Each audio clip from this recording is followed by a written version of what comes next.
sagesse qui a de l'intelligence, Père. Nous voulons, Seigneur, oh Dieu, de ta sagesse et de ton intelligence, Père, afin que toute forme de folie ne soit pas trouvée en nous, Seigneur. Amen. Viens te glorifier au milieu de ton peuple, par la révélation de ta personne, Père. Accorde-le, oh Dieu, au nom de Jésus-Christ. Amen. Amen. Nous avons dit la parole de Dieu.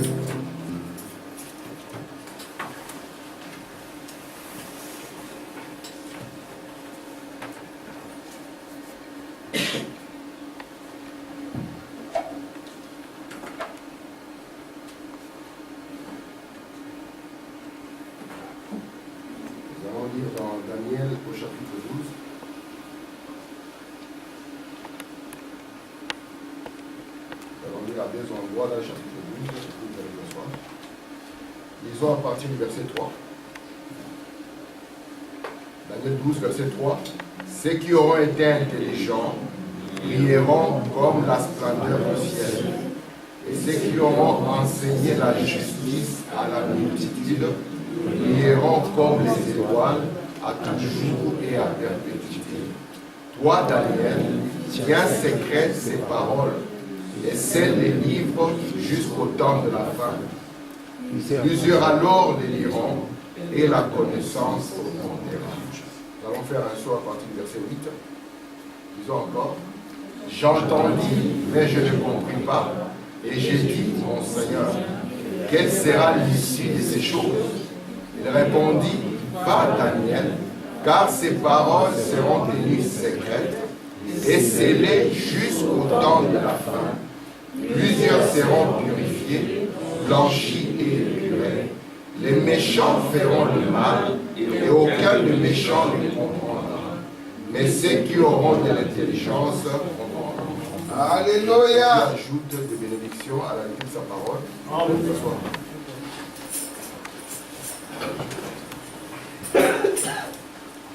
Que Dieu vous bénisse. Amen. Je vous salue tous au nom du Seigneur Jésus-Christ. Alors que vous êtes assis, je vais encore lire dans une portion de l'Écriture.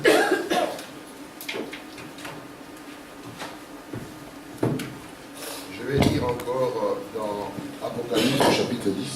Amen.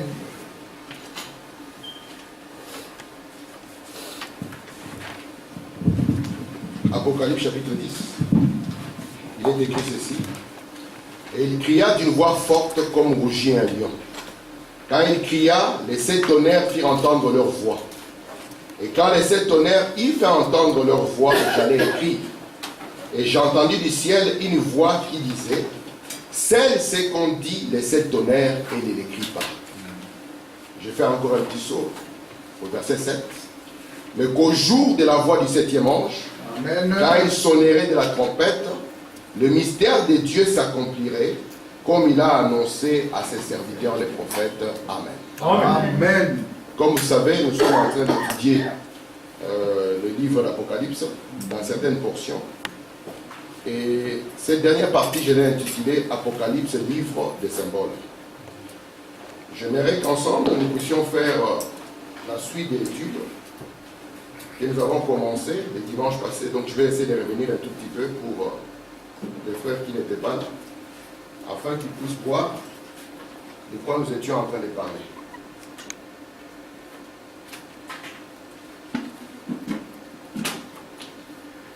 Nous avons essayé de voir la dernière fois que Dieu, quand il veut faire un travail, Dieu, lui, ne fait pas les choses par hasard. Dieu, il a un plan pour pouvoir faire un travail. Amen. Et lorsque nous parlons de sceaux, les sceaux, c'est quelque chose qui cachait ce qu'étaient les plans de Dieu. Amen. Parce que Dieu ne peut pas être surpris par les événements qui arrivent. Il est l'Éternel, il connaît la fin d'une chose avant que la chose commence. Amen. Et tout ce qui arrive dans le temps, selon nous les croyants, rien n'arrive par hasard. Ça peut peut-être dépasser notre connaissance ou bien notre entendement, mais il n'y a rien qui surprend Dieu. Amen. Et Dieu, pour pouvoir faire ce qu'il devait faire, parce que beaucoup de gens, ils disent, au commencement était la parole. Et cette question, On me l'a posé avant que je connaisse le message, j'avais difficile à répondre. On m'a dit, mais avant le commencement, qu'est-ce qu'il y avait? Amen. Sans frère Branham, j'étais perdu. Mais quand j'ai rencontré le prophète, Amen. Branham dit, le monde religieux te dira au commencement était. Mais si on veut amener quelqu'un au-delà du commencement ou avant le commencement, ça sera difficile. Amen. Amen. Et c'est pour cela que Moïse, en son temps, lui était remonté jusqu'au commencement. Il a dit au commencement, Dieu a fait ceci, le premier jour. Il a fait cela. Mais avant le commencement, qu'est-ce qu'il y avait? Parce que si Dieu commence au commencement, c'est que Dieu doit finir à la fin. Or, l'Éternel n'a ni commencement ni fin. Amen. Et c'est là où Frère Branham nous dit qu'avant le commencement, Amen. il y avait El et la Elohim. Et Elohim était quoi? C'était la grande pensée éternelle. Il avait en lui un plan qu'il devait mettre à exécution. Et ce plan devrait s'exécuter dans le temps. Alléluia. Et ce qui était la pensée de Dieu a été exprimé dans la parole. Parce que avant la parole, il y a la pensée. Amen. Amen. Et cette pensée de Dieu, Dieu l'a cachée.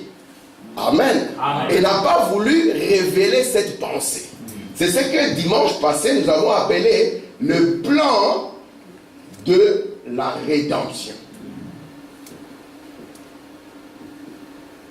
Parce que la plus grande question, même mes enfants m'ont posé cette question plusieurs fois. Papa, pourquoi est-ce que Dieu a placé les serpents en Éden, sachant que les serpents allaient faire du mal à ses enfants? Mais avant de parler de ça, il faut d'abord remonter encore plus haut. Pourquoi est-ce que Dieu a créé Lucifer? Parce que Dieu a créé Lucifer, il savait que Lucifer serait Satan. Donc quand Lucifer est devenu Satan, ça n'a pas surpris Dieu. Amen. Amen. Amen. Ça a surpris peut-être les anges, mais ça n'a pas surpris Dieu. Quand il a placé les serpents en Éden, il savait bien que ces serpents serviraient à faire tomber ses enfants. Alors, il avait le plan de la rédemption. Ce qui semblait être mal, Dieu allait faire de ce mal un bien. Parce que la chute de sa création était un moyen pour que Dieu puisse exprimer tous les attributs qui étaient en lui. Amen. Avant la chute, Adam ne connaissait pas Dieu comme un sauveur. Avant la chute, Adam ne le connaissait pas comme un guérisseur. Avant la chute, Adam ne savait pas que quand on a faim, Dieu peut pourvoir. Amen. Mais il fallait que tous les attributs qui étaient en Dieu puissent s'exprimer. Et ces attributs ne pouvaient s'exprimer que dans la chute. Amen. Amen. Et c'est pour ça que le temps devait commencer afin qu'il y ait la chute et qu'au travers de cette chute, Dieu puisse exprimer tout ce qu'il peut faire pour nous. Amen. William Branham dit, il est important pour nous de connaître la loi des contrastes. Il dit, quand vous êtes malade, c'est là où vous appréciez la santé. Oui. Quand vous avez faim, c'est là où vous appréciez un ventre bien rempli. Amen. Amen. J'ai constaté mes enfants, quand ils ont faim, ils mangent d'abord, ils mangent, et puis après ils disent, ah, mais c'est plus bon. Mais c'est normal, c'est la loi des contrastes. Amen. Et remarquez mes frères, notre Dieu, son plan de rédemption, il y avait beaucoup de choses qui devaient se faire. Et ce plan, Dieu l'a caché. De sorte que les événements devaient se passer, mais beaucoup de gens ne pouvaient pas savoir pourquoi tel événement est en train de se passer. Je prends l'exemple aujourd'hui. Vous savez qu'aujourd'hui, le monde fait quoi aujourd'hui? Il faut l'armistice, n'est-ce pas? Aujourd'hui, c'est le 11 novembre. Lorsque nous allons entrer dans les sauts historiques, on verra ce qui s'est passé exactement. Alléluia. Mais vous savez, le 11 novembre, c'est le jour où les gens ont pensé, ils ont dit, nous ne voulons plus de guerre. Plus de guerre. Parce que la première fois que le monde est entré en guerre, c'était en 1914. La Grande Guerre. Selon Frère Branham, si Dieu n'avait pas arrêté cette guerre, la race humaine serait terminée. Vous comprenez cela? Et quand l'homme est sorti de cette expérience, qu'est-ce que l'homme a dit? Plus de guerre. Nous voulons une terre sans guerre. Mais si vous n'avez pas Dieu, vous aurez toujours la guerre. Amen. Amen. Et Frère Branham me dit, je vais lire cela, c'est pour aujourd'hui. Il dit ceci dans la dédicace qu'il a prêché le 11 novembre 1962. Il dit ceci: Comme je franchissais la porte, j'ai entendu frère Biller prier. Et j'ai pensé à lui qui est un vétéran. C'est le jour de l'armistice aujourd'hui. Évidemment, nous sommes tous heureux qu'il y ait eu l'armistice. On peut aussi avoir l'armistice ici à l'église. Amen. C'est-à-dire, quand les gens qui ont été d'eux-mêmes en guerre contre Dieu peuvent signer l'armistice aujourd'hui et avoir la paix avec Dieu par Jésus-Christ. Amen. Je crois que Romains 5.1 dit, étant donc justifiés par la foi, nous avons la paix avec Dieu par notre Seigneur Jésus-Christ. Amen. William Madame dit, aujourd'hui aussi on peut signer l'armistice. Parce que nous venons à l'église, c'est pour recevoir quelque chose. Amen. Nous ne devons pas être les mêmes personnes que nous avons été au fil du temps. Nous ne devons pas être les personnes, si nous avions commencé comme des personnes meilleures et finir comme des personnes dans une confusion. Non. C'est pour ça que Daniel en a appelé à notre intelligence. Alléluia. Il a dit, ceux qui auront été intelligents, ils brilleront. Frère Branham dit, ils brilleront pourquoi? Parce que ce sera les enfants d'Abraham qui auront connu Dieu dans la perfection. Amen. Non pas les connaître dans l'histoire, mais connaître Dieu dans la perfection. Amen. Mamie, il dit maintenant, ceux qui enseigneront la justice, ils brilleront comme les étoiles. Pour elle dit, regardez encore, il s'agit de 7 étoiles qui nous auront enseigné Dieu par la voie de la justice. Amen. Amen. Et nous voulons être intelligents. Pour que nous, quand nous venons à l'église, si nous étions en guerre contre Dieu, que ce soit l'occasion qui nous est donnée pour que cette guerre puisse cesser. Amen. Que nous puissions entrer en paix avec Dieu. Amen. Que nous puissions entrer en paix avec nos frères. Amen. Parce que la vie qui nous est donnée ici-bas, nos jours sont comptés. Et qu'est-ce que nous faisons de l'occasion que Dieu nous donne? Qu'est-ce que nous faisons des souffles de vie que Dieu nous donne? Qu'est-ce que nous faisons de tout ce que Dieu nous donne? Amen. Et nous devons être intelligents. Amen. Parce que Dieu en appelle aux intelligents. Les gens qui peuvent dire, j'ai marché en rebelle. Voici mon jour de l'armistice. Seigneur, je reviens, je me soumets à toi. Amen. Amen. Amen. Parce que le monde n'aura pas la paix s'il n'est pas soumis à la parole de Dieu.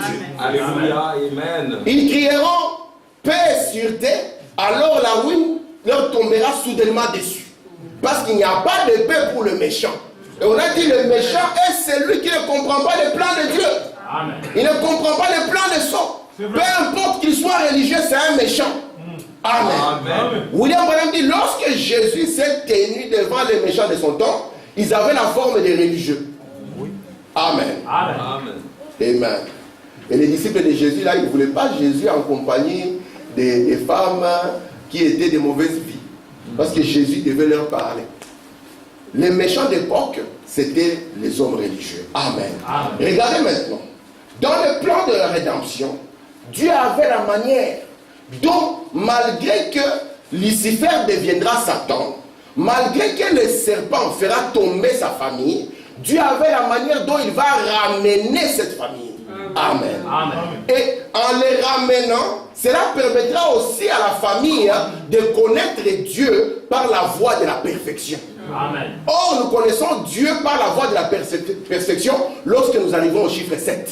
Alléluia. Amen. C'est ce que Frère Branham dit dans la lettre au Dieu Olivier. Il dit, lorsque nous arrivons au 7, c'est là où nous connaissons Dieu par la voie de la perfection. Amen. Vous savez qu'Abraham avait vu Dieu 6 fois. Amen. Amen. Sous les faibles lumières, sous les faibles ombres. Mais la 7e fois, il a vu Dieu par la voie de la perfection. Amen. Amen. Amen. Et quand nous connaissons Dieu par la voie de la perfection, c'est là où la Bible dit, ceux qui connaîtront leur Dieu feront des exploits. Amen. Amen. Amen. Et le sceau donc, c'était, comme Frère Branham l'a défini, nous avons défini le sceau la dernière fois. Nous avons dit que le sceau c'est une œuvre achevée. Frère Branham va donner encore une suite à cela. Il dit aussi que le sceau c'est une propriété. Parce que Dieu, lorsqu'il nous scelle, là, nous sommes la propriété de Dieu. Et le sceau c'est aussi notre sécurité. Amen. Amen. Amen. C'est pour ça que nous ne voulons pas amener la parole en dehors des sceaux. Nous voulons amener la parole dans les sceaux afin que vous puissiez avoir l'intelligence, amen, qui a de la sagesse pour savoir comment marcher en ces derniers jours. Amen. Amen. Merci Amen. Seigneur. Alléluia. Amen. Je vais dire ici dans la brèche entre les âges et les sceaux. Frère Madame dit ceci au paragraphe 70. Un sceau signifie, maintenant, ça ce sont des termes que j'ai tirés du dictionnaire. Un sceau signifie une œuvre terminée. Quand le 7e sceau, écoutez bien, pas n'importe quel sceau, quand le 7e sceau est brisé, le mystère de Dieu qui est scellé dans ce sceau mystérieux est mené à terme jusqu'au jour où ce sceau sera brisé.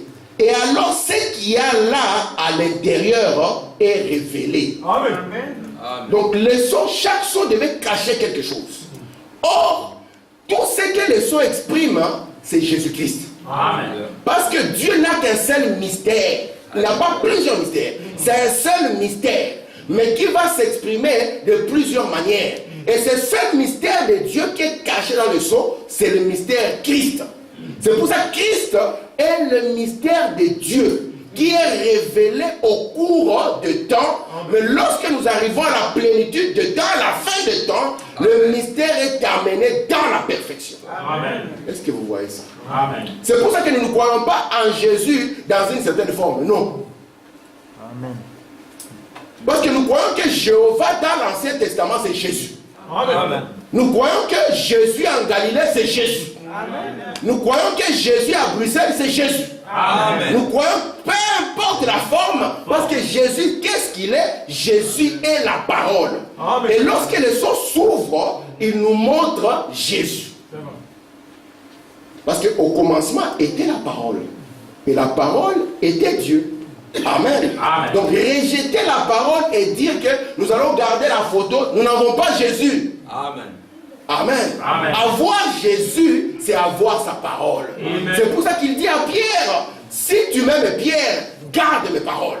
C'est pour ça que j'en appelle à celui qui est en rébellion avec Dieu, de revenir et garder la parole pour être l'ami de Dieu. Amen. Amen. Amen. Merci Seigneur. Très bien. Est-ce que ça va jusque là? Amen. Donc les sceaux cachaient la parole. C'est pour ça qu'au cours des âges, les gens ne pouvaient pas avoir la plénitude de la parole. Même Paul lui-même l'avait dit, un jour le parfait viendra. Il faut vraiment montrer, il connaît le parfait au 7 honneur, au 3e puits. Il dit, c'est quoi le parfait? Alléluia. Le parfait, ce n'est pas quand on n'aura plus de problèmes entre nous. Non. Il dit, le parfait, c'est l'interprétation parfaite de la parole de Dieu. Alléluia. Parce que notre foi viendra de quoi? Notre foi viendra de l'interprétation parfaite de la parole. Parce que la foi vient de ce qu'on entend. De ce qu'on entend du lieu très saint. Parce que le lieu très saint donne et cela est reflété par le messager de l'âge. Amen. Amen. Amen. Est-ce que ça va jusque là? Amen. Merci Seigneur. Maintenant, ce que Madame nous dit. Apocalypse chapitre 5. Maintenant, c'est dans ces 7 sceaux que sera contenue la révélation de la manière dont il a accompli cela. Qu'est-ce que ça veut dire? Dieu, dans les 7 sceaux, il a caché la manière dont il va faire les choses. Amen. Amen. Mais pour que vous puissiez comprendre comment il va le faire, il faut que les sceaux soient ouverts, que vous regardez dans, ah, c'est comme ça qu'il va faire. Amen. Amen. Et Dieu maintenant, comme lui est prévoyant, il sait que c'est un plan de guerre. Quand Dieu a commencé la création, il s'est appelé lui-même l'Éternel des armées. Amen. Amen. Il a mis une armée autour de lui. Si vous et moi on était là, comme étant des charnels, vous allez lui poser la question, Seigneur, mais pourquoi l'armée? Où est l'ennemi? Amen. Alléluia. Il s'est appelé lui-même l'Éternel des armées. Amen. Amen. Et vous allez voir que le trône de Dieu était gardé, protégé. Amen. Parce que le but de l'autre là était d'accéder au trône. Amen. Amen. Il voulait placer son trône au-dessus des étoiles de Dieu et dominer sur eux. Et automatiquement, Dieu a protégé son trône. Et il a compris que la guerre doit prendre place. Amen. Et pour que la guerre puisse avoir place, Dieu a fait maintenant son plan de guerre. Amen. Ah, mon frère, si tu es un militaire, tu dois avoir un plan de guerre. Amen. Si tu es le chef de l'armée, on te dira, c'est quoi le plan de guerre? Quand on apprend le plan de guerre, on commence maintenant à faire quoi? À faire de l'improvisation. Et ça, c'est une guerre perdue. Notre Dieu n'est pas le même Dieu que les témoins de Jéhovah. Un jour, j'ai parlé avec un témoin, il m'a dit que Dieu était surpris de voir Kadin tomber. Mais j'ai dit, mais ce n'est pas Dieu. Tu peux le surprendre demain. C'est pour ça que dans le plan de Dieu, je vous ai dit, mes frères, le salut n'est pas dans ces 4 murs. Non. Frère Tim n'a pas de salut pour vous. Même frère Armand n'en a pas. Amen. Amen. Amen. Gloire à Dieu. Vous êtes avec moi? Amen. L'histoire de salut était cachée dans les plans de Dieu. Amen. C'est pour cela que Dieu a toujours un moyen ou un autre pour ramener chacun de ses enfants. Amen. Vous n'avez pas été sauvé dans le temps. Vous avez été sauvé dès avant la fondation du monde. C'est pour ça que Branham me dit, personne ne peut vous séduire ni vous perdre. Amen. Et là, vous allez dire, ah, comme je suis sauvé, alors tous les coups sont permis. Frère Branham me dit, vous vous comportez comme ça montre que vous n'avez jamais été sauvé. Frère Branham me dit, dans les questions-réponses, numéro 2 de 1954, il dit, la manière dont vous vous exprimez ici sur la terre, cela montre votre position du corps céleste là où vous êtes. Amen. C'est ce qu'il dit. Hein? Amen. Il dit, c'est que vous... Donc le corps ici n'est que le reflet du vrai corps que vous êtes. Et dans la position dans laquelle il est. Amen. Est-ce que Gloire ça... à Dieu. Amen. Donc n'ayez pas peur qu'un pasteur va dire tu es perdu, même s'il le dit. Frère Branham dit, quand le méchant meurt, tout le monde dit, le serviteur de Dieu est parti. Il n'y a personne qui aura le courage de dire que cet homme était méchant. Amen. Mais Frère Branham dit, cela ne change pas la destinée de l'homme. Les paroles d'un pasteur ne changeront pas la destinée de l'homme. Et Jésus, lorsqu'il devait partir, il y avait une sémence, c'était un voleur. Peut-être qu'on lui a prêché des sermons. Moïse dit, il dit laissez-moi tranquille. Mais c'est à la croix où il y avait les rendez-vous. Parce que c'était une sémence, parole, parler. Amen. Est-ce que ça va jusque-là? Amen. Et la manière dont Dieu devait ramener ces sémences, la manière dont il devait faire son travail, était cachée dans ses sceaux. Amen. Donc pour que vous puissiez voir son plan de guerre, il faut que la guerre soit terminée d'abord. Parce que si la guerre est en cours, il vous montre le plan de guerre, vous allez le contourner, lui faire du mal. Mais Dieu a caché son plan, et à la fin de la guerre, là Dieu vient, qu'est-ce qu'il fait? Il ouvre le plan de guerre et vous dit, regardez comment est-ce que moi je l'ai fait. Je vous ai donné l'exemple la dernière fois de la manière dont les Américains avaient codé leur communication. C'était avec les Indiens de la tribu Navajo. Ils l'ont révélé après la guerre. Ils ont dit, ils n'ont jamais su, parce que nous avions fait ceci. Amen. Amen. Et c'est ce que Dieu est en train de faire. Ça, ok? Yes. Regardez maintenant. Nous avons vu que la première fois où on nous parle de l'ouverture de sceaux, c'est toujours dans les livres d'Apocalypse.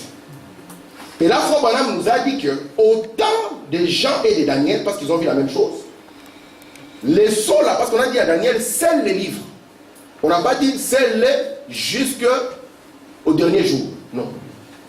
On lui a dit scelle-le jusqu'au temps de la fin. Oui.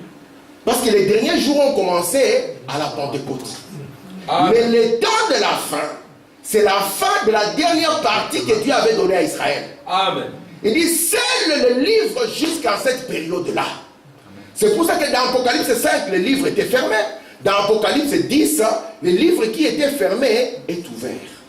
Amen. Amen. Maintenant, quand Jean a vu le sceau être ouvert, William Branham dit qu'il n'était pas réellement ouvert. Dieu les montrait simplement sous forme de symboles. C'est pour ça que dans le livre d'Apocalypse, vous allez voir comment symbole après symbole. Alléluia. De sorte que les gens ont essayé de s'imaginer ce que c'était. D'autres ont dit que Jean avait mangé du piment rouge. Parce que c'est un livre qui pique. Amen. Amen. Mais ce livre ici, chaque symbole devait rester mystérieux et caché jusqu'au temps de la fin. Amen. Amen. Parce que ces symboles-là étaient l'expression du plan de guerre de Dieu. Vous voyez? La première partie, ce sont les sceaux sous forme de symboles. Et maintenant, qu'est-ce qui va arriver? C'est que ce qui était symbolique va commencer maintenant à se dérouler dans l'histoire. Même la guerre, la première guerre mondiale, c'est une conséquence des sceaux. Nous les lirons et le verrons. Beaucoup de gens, c'est pour ça que nous devons être les acteurs du bon côté du film de Dieu. Sinon, nous serons les acteurs du mauvais côté du film de Dieu. Lorsque Jésus choisissait ses disciples, comme toujours, il aime toujours qu'il y ait un mauvais parmi le groupe. Il est parti choisir Judas et il savait que Judas était un démon. Amen. Mais Seigneur, pourquoi tu as choisi Judas? J'ai choisi Judas parce que c'est le seul qui peut trahir la parole. Amen. Alléluia. Gloire à Dieu. Parce qu'un fils ne peut pas trahir la parole. Alors, mais comme dans le rôle ici, il faut qu'il y ait quelqu'un qui joue ce rôle, cherchons le frère Judas. Et on l'appelle frère Judas et on lui donne une puissance dans le ministère. Amen. Amen. Mais il n'a pas l'esprit pour lui-même. Alléluia. Amen. Vous êtes là? Amen. Amen. C'est pour ça que nous n'avons pas peur. Nous ne venons pas à l'église parce que nous avons peur de l'enfer. Nous ne venons pas à l'église parce que nous avons peur de la maladie. Nous venons à l'église parce que nous sommes les semences paroles parlées. C'est pour ça que Paul a dit à son jour, qu'est-ce qui nous séparera de l'amour de Dieu? Quoi? Amen. Parce que l'amour de Dieu a été exprimé en Jésus-Christ. Qu'est-ce qui nous séparera de ça? L'argent? Non. D'ailleurs, nous ne sommes pas les plus riches. Parce qu'on a frère Bill Gates ici. Non. Si on a ça, moi et frère Armand dépose le travail. Hein, c'est la dîme seulement. On va commencer à attendre ça à la porte du travail. Quand la dîme tombe, moi et frère Armand on sourit. On va en vacances pendant des mois, on vous prêche sur Skype. Mais nous ne sommes pas les plus riches. Amen. Et cela ne nous intéresse pas. Amen. Si Dieu nous donne, nous disons merci Seigneur. Amen. Mais si nous quittons la terre, comme il y avait un homme qui dit que si à 35 ans tu ne portes pas une Rolex, c'est que tu as raté ta vie. Il dit mais celui-là il a complètement raté sa vie. Pour faire une telle déclaration, c'est que tu as raté ta vie. Il faut dire que si tu quittes cette terre sans connaître le Seigneur Jésus, tu as complètement raté ta vie. Amen. Amen. Et les sons sont venus nous révéler le Seigneur Jésus. Amen. Dans la voie de la perfection. Amen. Non pas comme une histoire. Amen. Parce que Jésus, lorsqu'il se révèle dans le livre d'Apocalypse, il ne vient pas nous dire que je suis né à Bethléem. Non. Alléluia. Il montre que ce que j'ai fait à Bethléem avait un but. Voici la continuité de mon travail. Amen. Amen. Amen. Merci Seigneur. Amen. Maintenant, une fois que l'histoire s'est passée, c'est comme j'aime toujours donner, je prends un exemple. Je vais cacher à frère Joël que je dois donner un bic à William. Alors j'écris, de manière qu'il peut lire aussi. Lorsque Neville arrivera, Neville va s'asseoir. Le Neville là signifie William. S'asseoir là signifie prendre le bic. Vous voyez les symboles, comment il le fait. Amen. Maintenant, quand une fois qu'il a reçu son bic, lui il attend. Il dit j'attends, je vais bloquer William. Lui il a les yeux sur William, et les yeux sur Neville, alors que c'est William qui arrive et qui reçoit son bic. Maintenant, quand on lui dit que mais il a déjà le bic, lui dit mais c'est comment?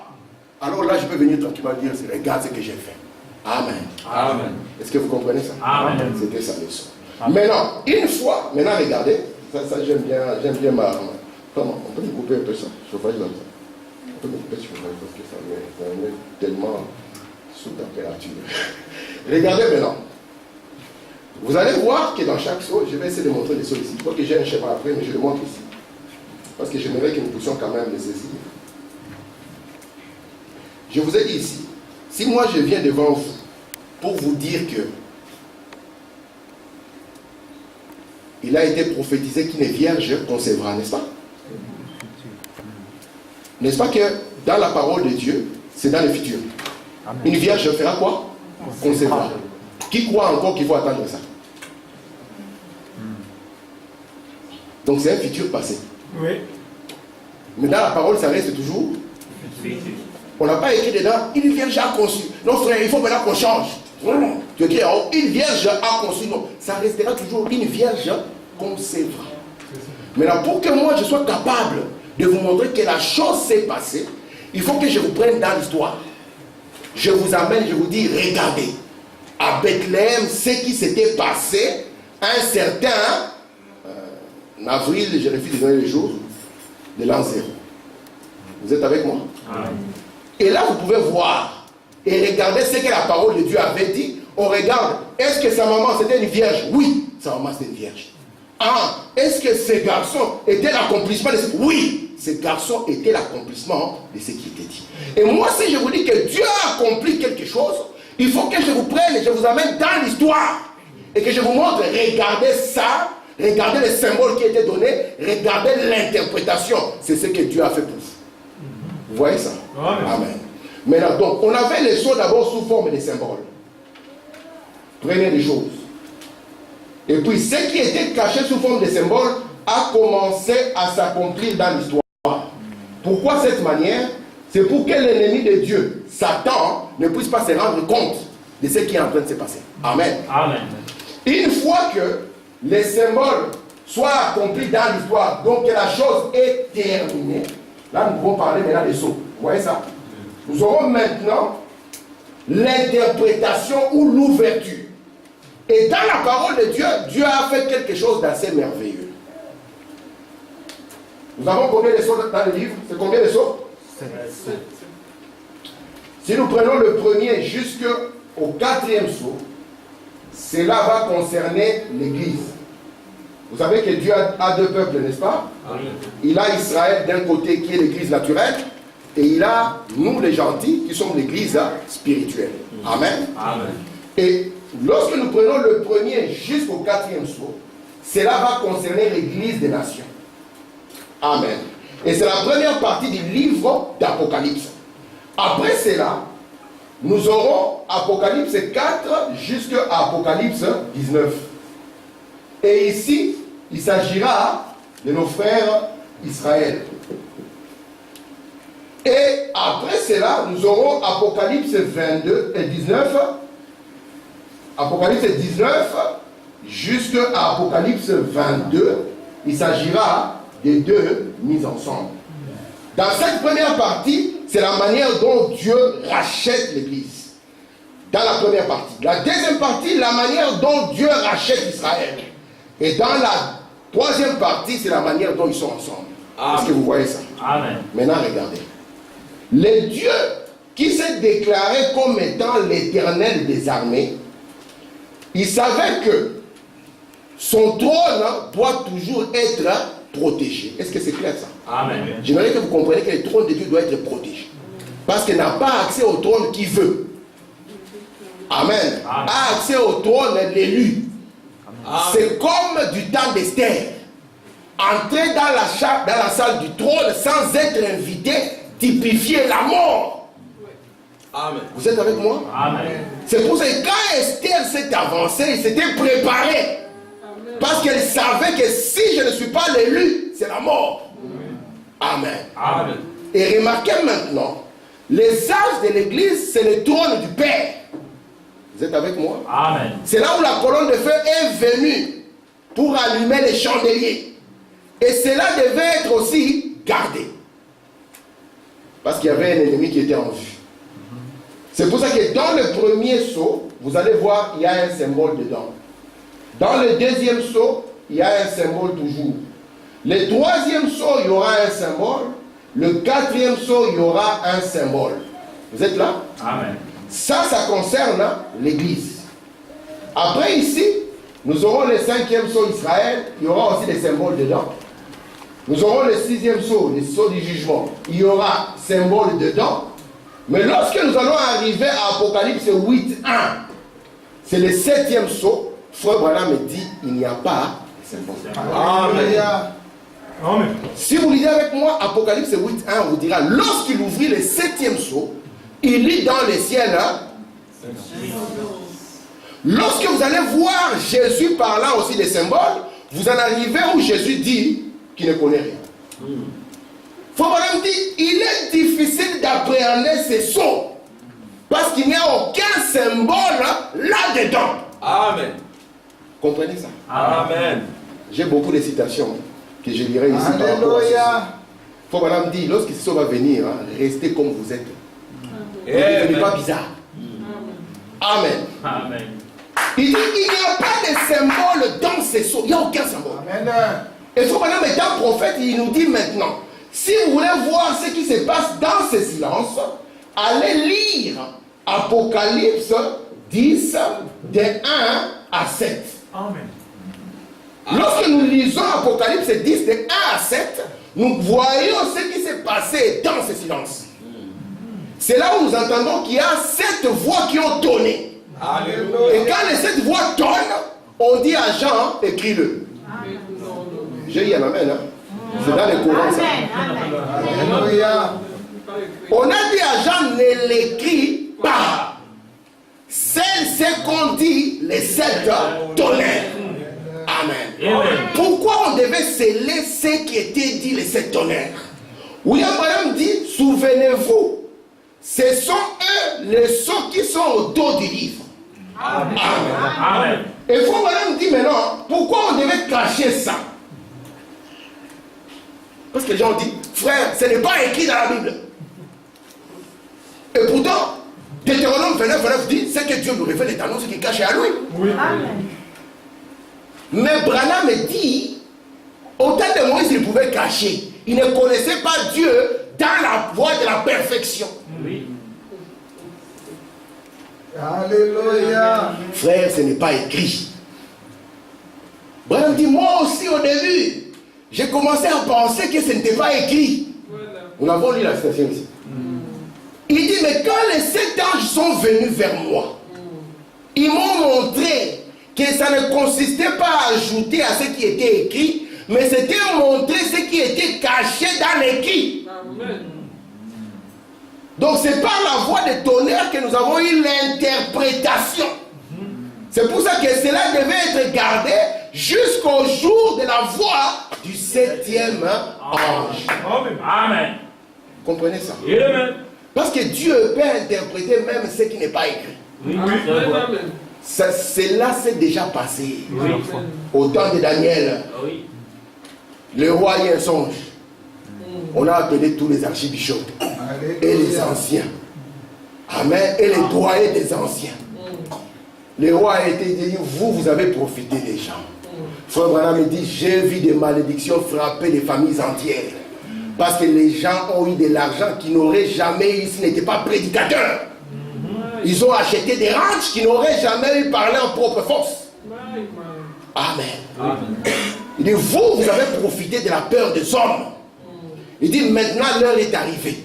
Vous allez me donner les songes que j'ai eus. Vous dites que vous parlez avec Dieu, n'est-ce pas? Vous dites que Dieu vous parle. Alors dites à votre Dieu qu'il vous donne les songes. Et une fois qu'il vous donne les songes, qu'il donne aussi l'interprétation. Alléluia. Ils ont dit, aucun homme ne peut faire ça. Oui. Ce que toi tu veux là, c'est Dieu. Amen. Ils ont oublié qu'un prophète, c'est Dieu sous la forme d'un frère. Amen. C'est pour cela que je dis toujours et je répète, dans chaque cage de l'église, les Éphésiens 4 échouent. Et ils échouent lamentablement. Frère Branham me dit, c'est là où Dieu vient dans son rôle de souverain berger au travers d'un prophète. Amen. Le système ecclésiastique du temps de Daniel a échoué. Amen. Et ils ont eu peur. Et Daniel devait être la grâce pour eux. Amen. Parce que la sentence était, si l'interprétation ne vient pas, on arrête avec cette aventure. Et Daniel est venu, il a dit, je ne suis pas un grand. Mais il y a un Dieu qui existe. Ce Dieu-là, il a créé les cieux et la terre. Amen. Il connaît même les songes. Amen. Dieu connaît même les secrets de cœur. Il connaît même la chose que toi, tu as fait, que tu as même oublié. Amen. Amen. Un jour, Frère Branham était dans la ligne de prière. Il commence le discernement. Il disait toujours aux gens, si vous savez que vous avez caché quelque chose dans votre vie, ne venez pas ici. Parce que cela sortira et ça ne sera pas moi. Amen. Amen. Et là, il y avait une dame qui était là. Frère Branham a dit, madame, vous appelez comme ça. Vous habitez à tel numéro. Il y avait sa voisine qui était assise là. Il a dit, cette fois-ci, j'ai eu Frère Branham. Ça a échoué. Ce n'est pas le numéro là, je connais les numéros. La dame venait de déménager, elle avait des 3 jours. Voilà. Parce que Dieu, quand il entre en scène, vous ne pouvez rien cacher. Et c'est là où Daniel est sorti. Il a donné le songe et l'interprétation. Et le roi a dit, nous avons Dieu au milieu de nous. Et on a fait une statue de Daniel. Et on a demandé à tout le peuple d'adorer ça. C'est pour ça que nous voulons avoir notre Dieu, non pas comme un homme, non pas comme la chair et le sang, mais comme l'Esprit éternel. Amen. Amen. Amen. Donc les 7 tonnerres, quand ils vont tonner, ils vont nous donner l'interprétation de la manière dont Dieu a accompli ce qu'il avait promis. Alléluia. Parce que notre Dieu, Frère Branham dit, s'il y a une chose que Dieu ne peut pas faire, c'est faillir. Amen. Si Dieu promet, il doit accomplir. Peut-être que vous n'avez pas vu comment il a accompli, mais il a accompli. Un homme avait prié, Seigneur, viens chez moi. J'aimerais te voir, manger avec toi, partager. Là, comme on dit en français, l'homme a mis les petits plats dans les grands. Et puis, au jour J, à l'heure J, la porte sonna. Au lieu que ça soit Dieu comme lui pensait, il a vu un clochard. Un frère, il a vu un clochard. Il a dit, mais non, tu ne sais pas que j'attends quelqu'un. Allez, viens ici. Il a vu de côté. Hein?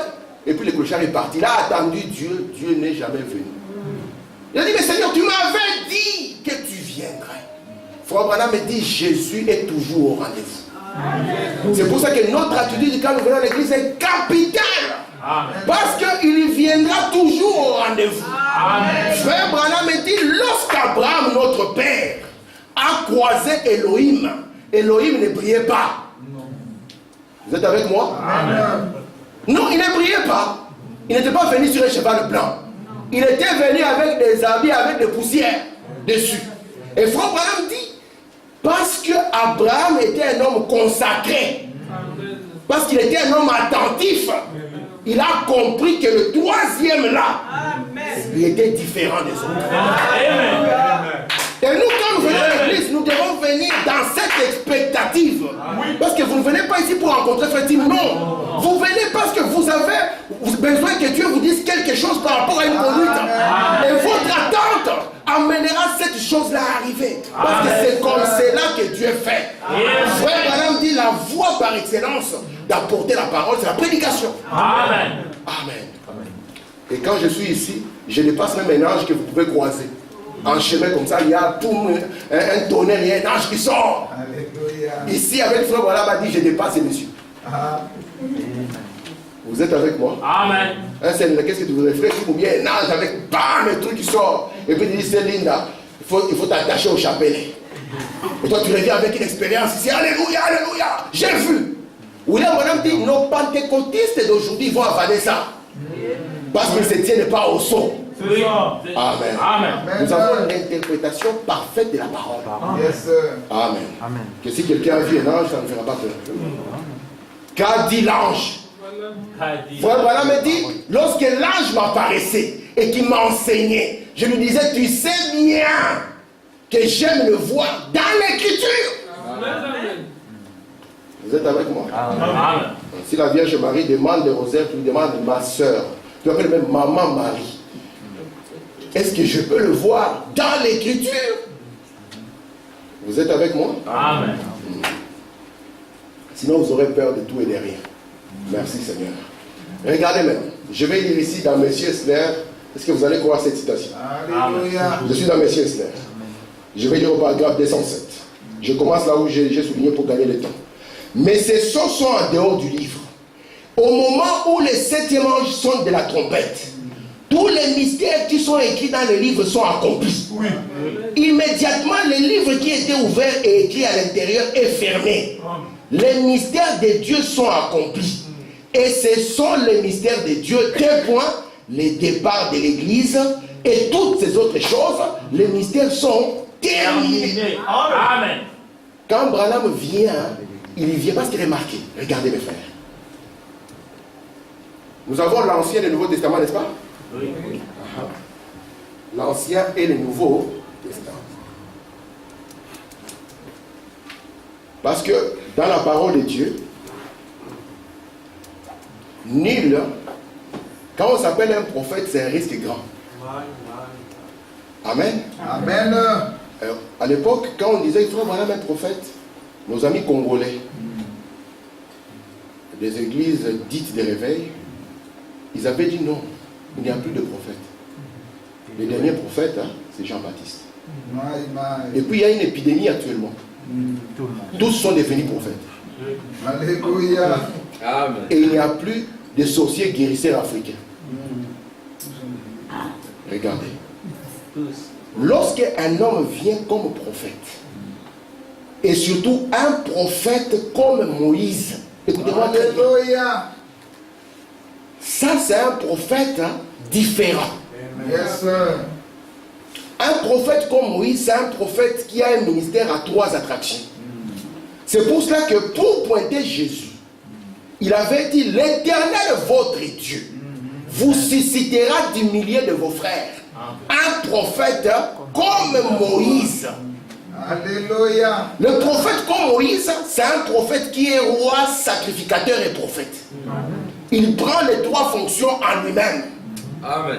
Et la colonne de feu l'accompagne. C'est pour ça que lorsque la colonne de feu était venue du temps de Moïse, il a écrit l'Ancien Testament. Alléluia. Vous êtes là? Amen. La colonne de feu a pris Moïse, l'a séparé de ses frères. Vous êtes avec moi? Amen. L'a amené dans le désert. Vous êtes là? Amen. Amen. Il a écrit l'Ancien Testament. Un prophète comme Moïse, c'est un prophète qui déclenche un exode. Alléluia. Amen. Amen. Amen. Il vous prend d'un point A, il vous amène dans un point B. Amen. Amen. Amen. Parce que la colonne de feu est là. Amen. Amen. Amen. Lorsque Paul est venu, Dieu l'a pris, l'a séparé des frères, l'a amené dans le désert. Amen. Et Paul a écrit le Nouveau Testament. Amen. Les musulmans disent que le fondateur du christianisme, c'est Paul. Parce que Paul était le seul à faire la différence entre les deux œuvres, entre la grâce et la loi. Et lui, il a établi la doctrine du christianisme. Amen. Mais il était séparé de ses frères. Amen. Amen. Amen. Parce que nous savons que la colonne de feu qui était venue, c'était en vue du deuxième exode. Très bien. Maintenant, souvenez-vous, parmi les mystères que ce septième ange devait nous révéler, nous avons le mystère du retour de la colonne de feu. Amen. Vous êtes avec moi? Amen. Parce qu'elle avait disparu. Amen. Et vous, maintenant, vous pose la question. Vous pensez que c'est par hasard que Dieu me prenne? J'avais une église avec Très une bien. bien-aimée, Amen. qu'il me sépare de mes frères et qui m'amène là-bas, dans l'arrière du désert, où tout est désertique. Branham arrive là-bas, les églises les rejettent complètement. Il a prêché le message Shalom à 12 personnes, avec un tel don de guérison. Tout le monde a dit, si toi, tu donnes à Branham la chair, nous t'excluons de notre cercle. Faut Branham dit, ils ont obligé son message à être interdénominationnel. Et lorsque il est amené dans le désert, c'est pour faire quoi? C'est pour amener l'interprétation de l'Ancien et du Nouveau Testament. Amen. Maintenant, la grande question, comment est-ce que Dieu interprète la parole? Alléluia. Faut Madame dit, Dieu interprète sa parole en l'accomplissant. Merci Seigneur. Amen. Est-ce qu'on peut continuer? Amen. On peut prendre encore une dizaine de minutes, n'est-ce pas? Parce que je n'ai même pas donné les tiers de ce que je pensais. Mais j'aimerais que quand nous venons avec beaucoup de soif. Comme ça, là, le Saint-Esprit nous amène dans tout et chaque personne sortira ici bénie. Les gens sortiront ici guéris. Les gens sortiront ici en palpant les réalités des sceaux. Amen. Amen. Merci Seigneur. Amen. Parce que Madame dit, nous avons une partie mystérieuse de la sanctification. Nous avons une partie mystérieuse de la justification et de l'esprit. Amen. Merci mon Dieu. Ok, merci Seigneur. Je vais lire ici dans la fête des trompettes. Donc, les mystères cachés de Christ ont été révélés entièrement dans les sceaux. C'est ce que nous avons vu. Cela a d'abord révélé les 7 âges de l'Église. Faut Madame dire, si vous voulez étudier les livres d'Apocalypse, vous devez d'abord maîtriser les 7 âges de l'Église. Écoutez, les âges ont été dévoilés, situés en harmonie avec quoi? L'histoire. Et aussi avec la Bible, placée en position telle qu'elle. Parce que si Branham lui-même il dit, avant même que je commence cette étude, il va publier l'exposé de cet âge. Avant que je commence cette étude, il dit, c'était l'une des études les plus importantes de ma vie. Il dit, je me suis enfermé, j'ai prié, prié, prié et prié encore. Et là, il a commandé des livres d'histoire. Parce qu'il devait tracer ce que Dieu avait accompli dans l'histoire. Il a amené plus qu'une camionnette de livres. Il faut Madame dire, je devais chercher parmi les historiens les plus objectifs. Ce sont les sons symboles, les sons naturels et les tonnerres nous ont amené l'interprétation. Amen. Merci Seigneur. Maintenant, Alléluia. je vais tracer l'histoire avec vous, n'est-ce pas? Amen. Ça, c'est le défi difficile dans lequel je vais me lancer. Alors j'ai besoin de vos prières. Parce que tracer l'histoire, ce n'est pas évident. Écoutez, je vais prendre ici dans le début et la fin de la dispensation des gentils. Paragraphe 8. Abraham dit, eh bien, en réalité, Daniel était le prophète des gentils. Daniel vit la montée et la chute de tout l'âge des gentils. Il était le premier à être. Il est appelé le prophète des gentils. Lui-même n'était pas un gentil. Il vit la dispensation des gentils du début jusqu'à la fin. C'est Daniel qui a vu ça. Amen. Faut maintenant dire, il y a des gens qui ne croient pas aux dispensations. Je vous ai montré que Dieu a des églises. On a les nations ici. Et de l'autre côté, nous avons Israël. N'est-ce pas? Frère Branham nous a donné une clé. Il a dit que quand Dieu traite avec ceci, il ne traite pas avec cela. Amen. Amen. Soit il traite avec soit il traite avec Israël. Oui. C'est pour ça que quand il termine avec les nations, là il retourne à Israël. Vous voyez ça? Amen. Et maintenant, nous voulons parler de la dispensation des gentils. Parce que c'est un rapport avec les âges de l'Église et c'est un rapport avec l'Éternel des armées. Ça va? Est-ce qu'on est prêt? Amen. Amen.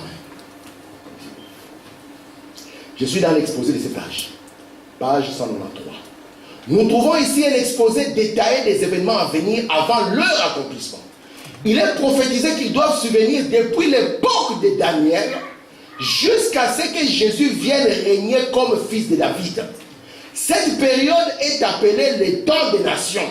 Elle se divise en 4 époques historiques qui correspondent à l'empire qui a dominé chacune des parties. L'époque babylonienne, médo-perse, hellénique et romaine.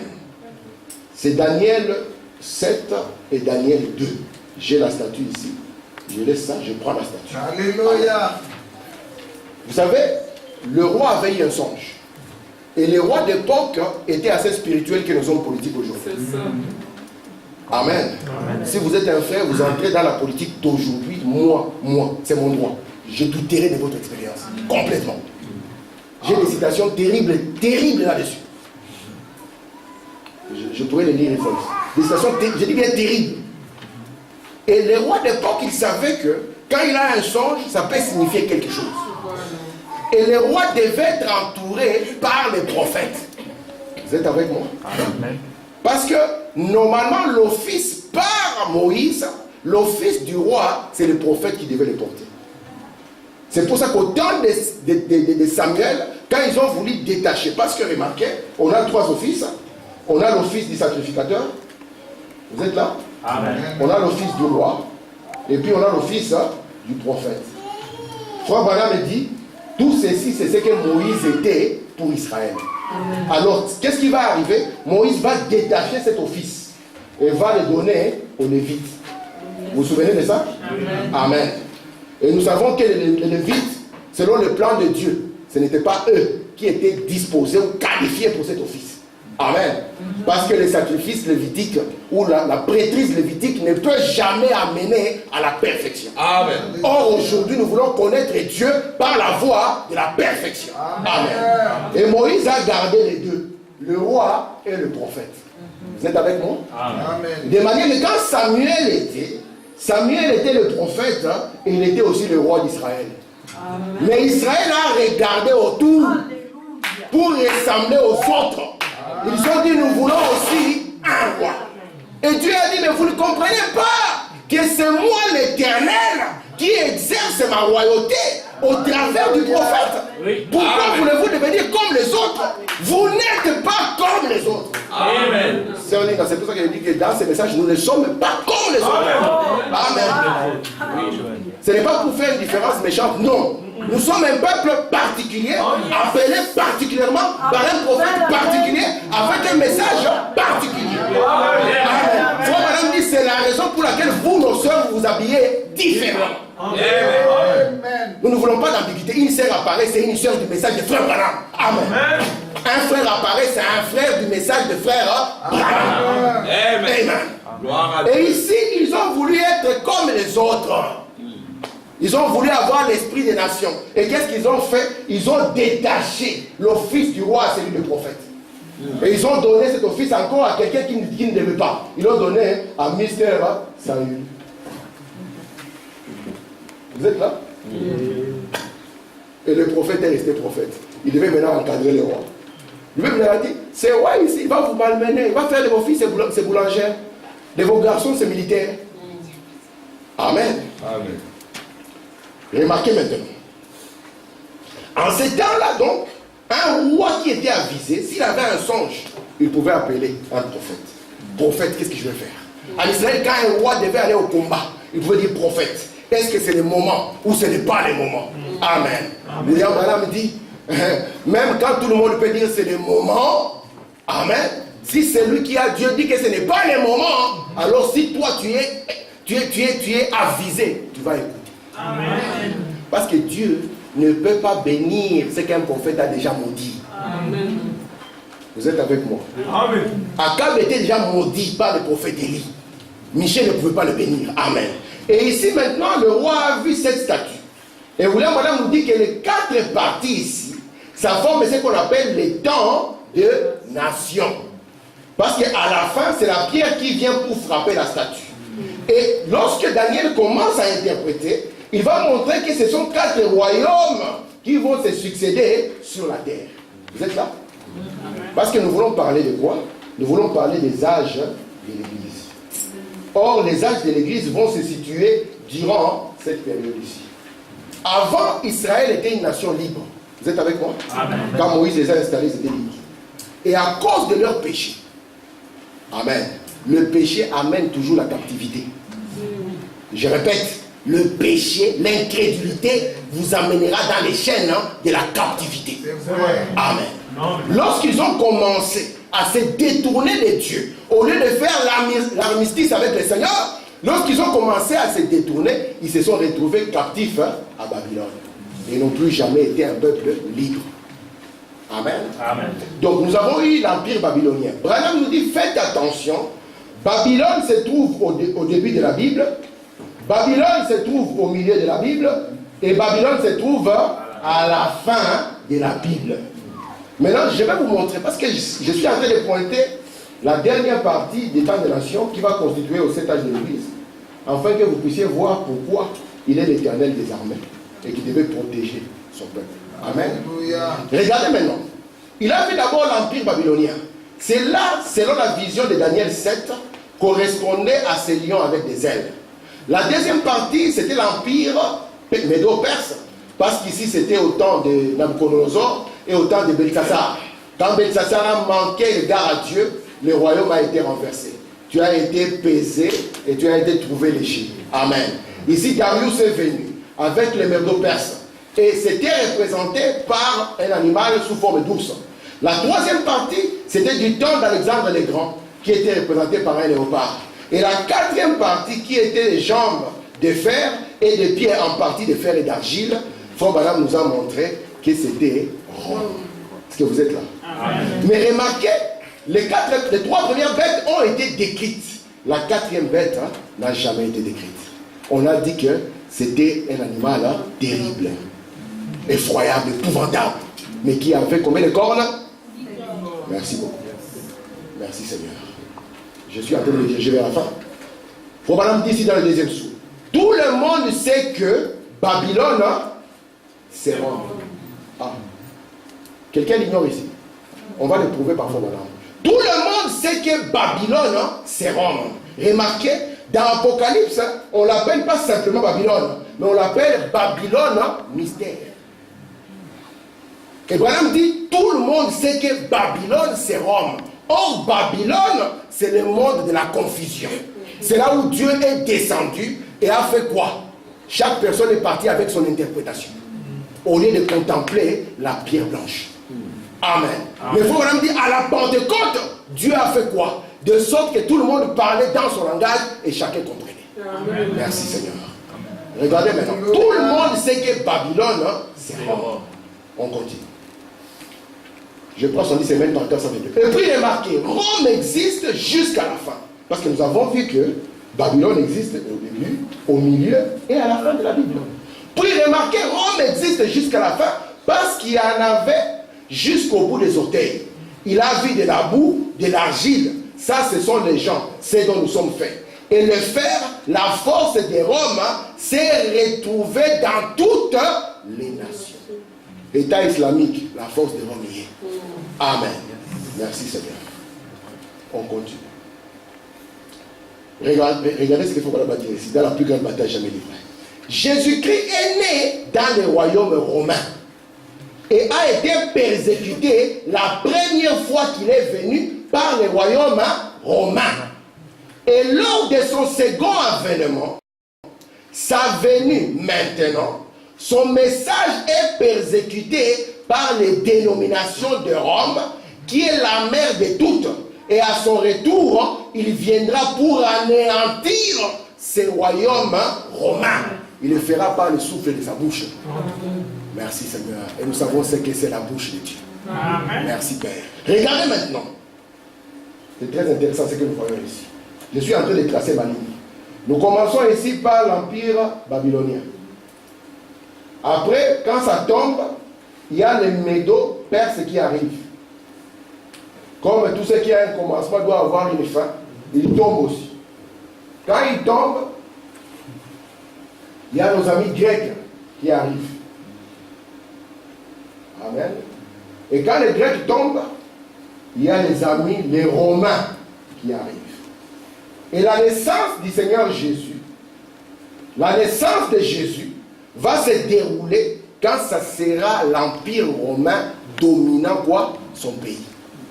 On n'a pas entendu Jésus dire Pilate dégage. Jésus à la tête de la marche pour rétablir le pays, l'arracher des mains des étrangers. Vous êtes avec moi? Amen. On va dire, frère, toi tu ne veux pas la libération du Congo. Hein? Je vais vous dire, le problème, ce ne sont pas les hommes politiques que vous voyez. Le problème, c'est le système qui est derrière. On changera un homme quand on trouvera un plus méchant. Pour les Congolais qui croient à des histoires, je vais vous dire, ne faites pas confiance dans la politique. Votre prophète dit que la seule solution qui reste pour l'humanité, c'est la venue du Seigneur. Amen. Vous comprenez ça? Amen. Parce que quand c'était l'homme au chapeau tacheté de léopard, vous avez dit c'est lui le diable. Aujourd'hui, nous avons trouvé pire que lui. Et demain, il y aura encore pire que celui-là. Et celui qui se confie dans ça, c'est un Titanic qui est en train de s'enfoncer. Sans le Saint-Esprit, on vous donne 10 millions, vous allez parler.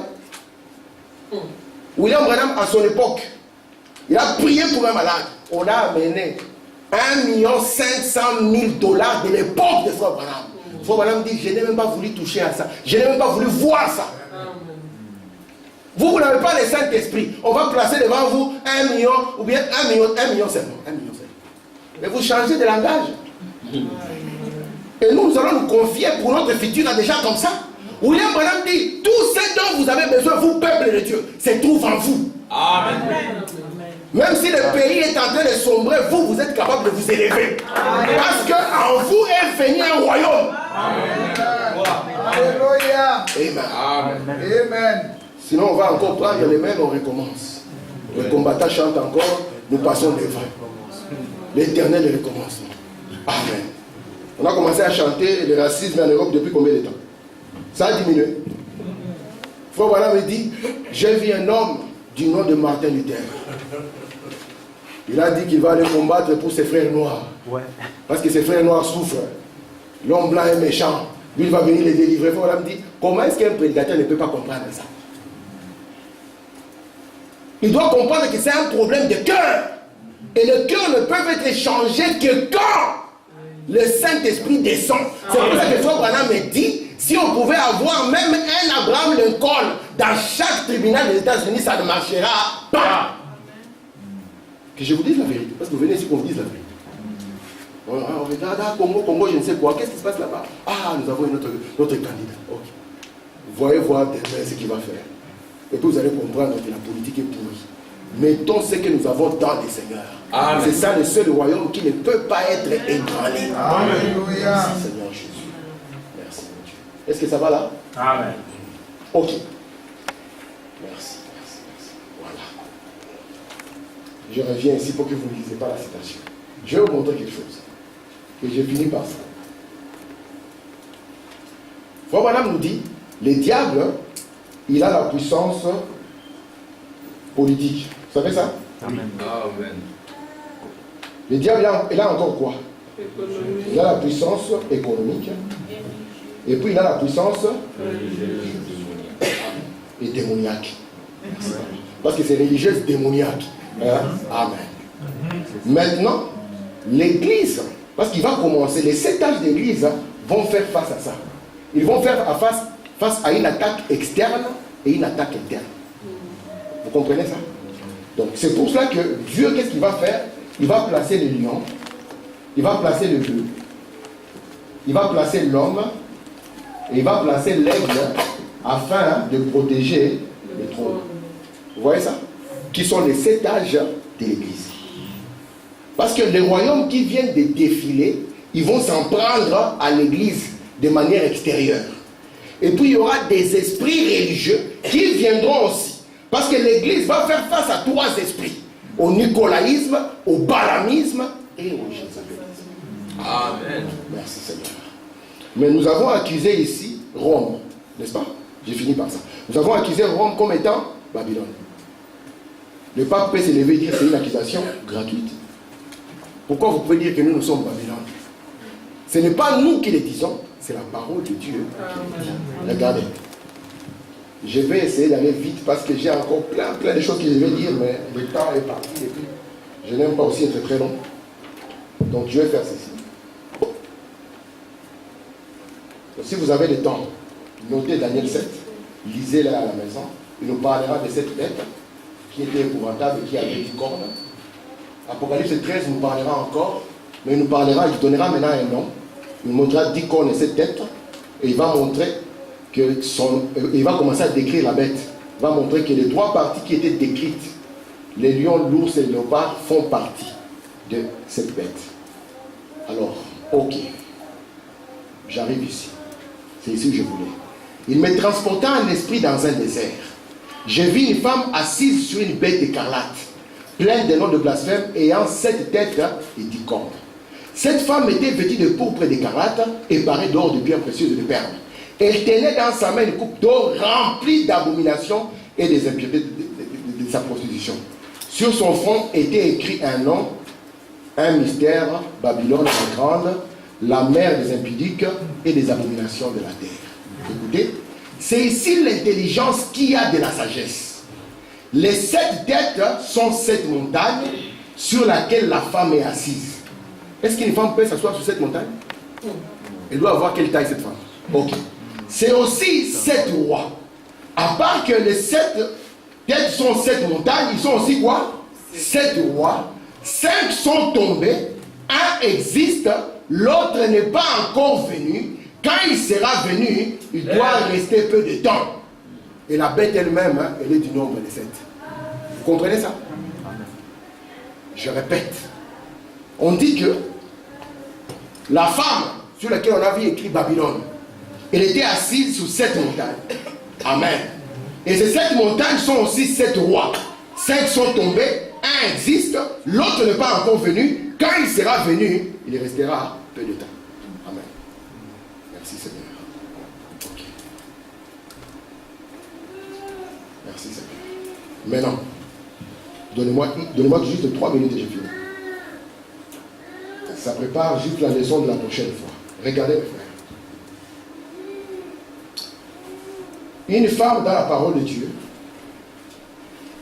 elle représente une ville, elle représente aussi une église. Amen. Et une bête dans la parole de Dieu, elle représente une puissance. C'est pour ça que moi je vous conseillerais, dans les naturels comme dans les spirituels, de faire très attention avec la femme. Amen. Amen. Cette bête était une bête terrible. Elle écrasait tout sur son passage. Daniel, quand il a vu, c'était une bête qui terrorisait. Mais Jean, quand il voit, il trouve que cette bête a été domptée par une femme. Vous êtes avec moi? C'est pour ça que nous devons faire attention dans les naturels avec la femme, dans les spirituels avec la femme. Vous êtes avec moi? Amen. Elle a été domptée. La bête la terrorise tout le monde, mais domptée par une femme. Et il faut nous dit, faisons maintenant attention. On nous a révélé que les 7 têtes, c'était aussi 7 montagnes. Et cette montagne sur laquelle la ville ou l'église est assise. Vous voyez ça? Amen. Mais ce ne sont pas seulement des montagnes, c'est aussi 7 rois. Parce qu'il faut qu'on le prouve. Et on nous dit que 5, ils sont déjà tombés. Un, il est là. Et l'autre, quand il viendra, donc le dernier, quand il viendra, il ne restera pas longtemps. Est-ce que ça va jusque-là? Amen. Disons la dernière citation maintenant. Frère Branham dit ceci. Dans pourquoi nous ne sommes pas une dénomination. Paragraphe 60. À ma connaissance, il n'y a qu'une ville dans le monde. Il y a à ma connaissance 2 villes situées sur cette montagne ou davantage. Cincinnati est l'une d'elles. Il est censé y avoir une histoire inventée à Cincinnati d'une louve. Vous savez, c'est là et les autres. Mais, et là, plus que ça, cependant, il n'y a aucune église qui domine Cincinnati. Il n'y a qu'une seule ville au monde où se trouve une église assise sur cette montagne et qui domine le monde entier. Amen. Oui. Amen. Amen. Frère Branham me dit, c'est à Rome et c'est au Vatican. Quand quelqu'un parle au Congo, c'est eux seuls qui peuvent lever la tête. Et on n'entendra pas, on a arrêté l'archevêque parce qu'il a parlé. Vous êtes avec moi? Amen. Frère Branham dit, il y a 2 villes dans le monde que lui il connaît, qui sont sur cette montagne. Mais on a montré qu'il y avait une femme, une église, qui était assise. Au milieu de Rome, il y a un pays. C'est ça. Et vous, si vous avez des problèmes avec les Romains, vous fuyez là-bas, on ne va pas vous toucher. Au temps des nazis, ils avaient mis une ligne blanche autour. Aucun nazi n'avait le droit de pénétrer là-bas. Vous êtes avec moi? Amen. Et Frère Branham dit, c'est une ville. C'est Rome. Amen. Amen. Et la prochaine fois, nous parlerons de cette loi. Amen. Donc je reviens à dire, alors que je finis, nous devons faire l'armistice avec Dieu, n'est-ce pas mes frères? Amen. Si nous avons été des rebelles en guerre contre Dieu, aujourd'hui c'est notre jour. Amen. Parce que demain ne nous appartient pas. Vous savez, on a dit que ceux qui comprendront ce qui était caché dans ces plans, ils seront intelligents. Ils sauront comment racheter leur temps. Ils sauront comment être sérieux. Frère Branham dit, si vous êtes un saint, parlez comme un saint. Si vous êtes un saint, marchez comme un saint. Comportez-vous comme un saint. Habillez-vous comme un saint. Amen. Amen. C'est ce que Dieu attend de nous. Parce qu'on a dit qu'ils brilleront. William Branham dit, c'est que vous êtes ici. C'est votre position. Amen. Je vous amènerai cette citation. C'est votre position dans l'invisible. Amen. Amen. Puissions-nous, si on était rebelles, revenir au Seigneur. Et comprendre que si Dieu a fait ceci, s'il a ouvert son plan de rédemption, c'est pour que nous puissions venir nous identifier au travail qu'il a fait et que nous puissions briller. Amen. Que nous puissions attirer les autres à Dieu, comme dit Frère Branham. Leur montrer, regardez ce que le Seigneur a accompli. Quand Jésus était mort à la croix, il avait crié, tout est accompli. C'était l'Ancien Testament qui était accompli. Amen. Et ces disciples, quand ils sont venus, ils ont commencé à amener les gens à s'identifier à l'œuvre accomplie. Amen. Afin qu'ils soient guéris, afin qu'ils soient délivrés. Amen. Et aujourd'hui, Dieu, au travers de son épouse, il a amené le Nouveau Testament à accomplissement. Afin quoi? Afin que nous puissions nous identifier à cela. Amen. Et que nous puissions marcher conséquemment. Amen. Que le Seigneur vous bénisse. Amen.